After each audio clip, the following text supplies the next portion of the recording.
Annales akashiques pour octobre 2015, publié le 1er octobre 2015. À quelle énergie, à quelle expérience pouvons-nous nous attendre en octobre 2015? L'énergie de ce mois est celle d'un ciel bleu clair. Il y a un sentiment d'ouverture, d'expansion et d'optimisme disponible ce mois-ci. Imaginez-vous en train de voler dans un ciel bleu clair, d'avoir la bride sur le cou, de planer au-dessus du sol. Ce mois peut être très productif. Il y a une grande possibilité de bonne volonté, de travail productif et d'expériences positives. Et tout ce potentiel positif repose sur votre choix d'être enraciné, de ralentir et d'être pratique.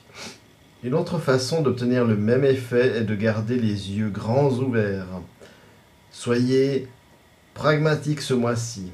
Cela ne veut pas dire que vous devez être grave ou solennel, mais plutôt, quoi que vous fassiez, que vous preniez en considération les résultats potentiels avant d'agir. Tant que vous serez pratique, que vous vous souviendrez de ce qui vous enracine, de ce qui vous permet de rester stable dans votre vie et de ce à quoi vous tenez le plus, alors ce mois sera très plaisant pour beaucoup d'entre vous. Y a-t-il des activités qui nous aideront à mieux utiliser cette énergie? Ce mois-ci, il sera bénéfique de planifier des activités sociales. Les soirées, les réunions et autres rencontres seront particulièrement fructueuses ce mois-ci. Toutes les activités sociales, que ce soit pour le travail ou pour le jeu, est bénéfique. Plutôt que de travailler seul, prévoyez d'avoir des réunions et des séances de remue-ménage avec vos collègues et collaborateurs. C'est un temps pour écouter attentivement et de se comprendre les uns les autres.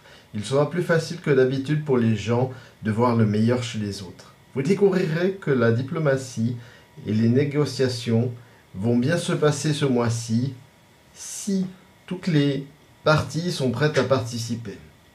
Les activités sociales seront bénéfiques et dans vos activités, efforcez-vous de créer une alliance parmi les gens. Favorisez une culture d'ouverture d'esprit, encouragez les gens à s'écouter attentivement les uns les autres, laissez aux gens un espace pour dire ce qu'ils pensent, même s'ils changent d'avis plus tard. Encouragez un climat de discussion ouverte. Ce mois-ci, il sera particulièrement important d'être indulgent et prêt à laisser les gens changer en cours de route. Si les gens sentent qu'ils vont être jugés ou doivent s'en tenir trop strictement à ce qu'ils ont dit, ils ne partageront pas aussi facilement ce qu'ils pensent. Ce mois-ci, plus que jamais, il semble mieux pour les gens de partager ce qu'ils pensent. Créez autant que vous le pouvez un climat d'ouverture ce mois-ci. Cela vaut pour vos familles, vos groupes de travail, vos amitiés et vos quartiers.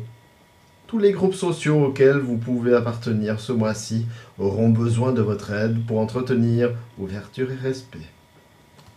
Une autre activité qui peut être bénéfique pour vous aider à garder les pieds sur terre est de travailler physiquement dans la nature. Bien que ce ne soit pas traditionnellement un temps pour le jardinage, si vous avez des jardinages ou des travaux d'extérieur à faire, allez-y avec toute votre attention.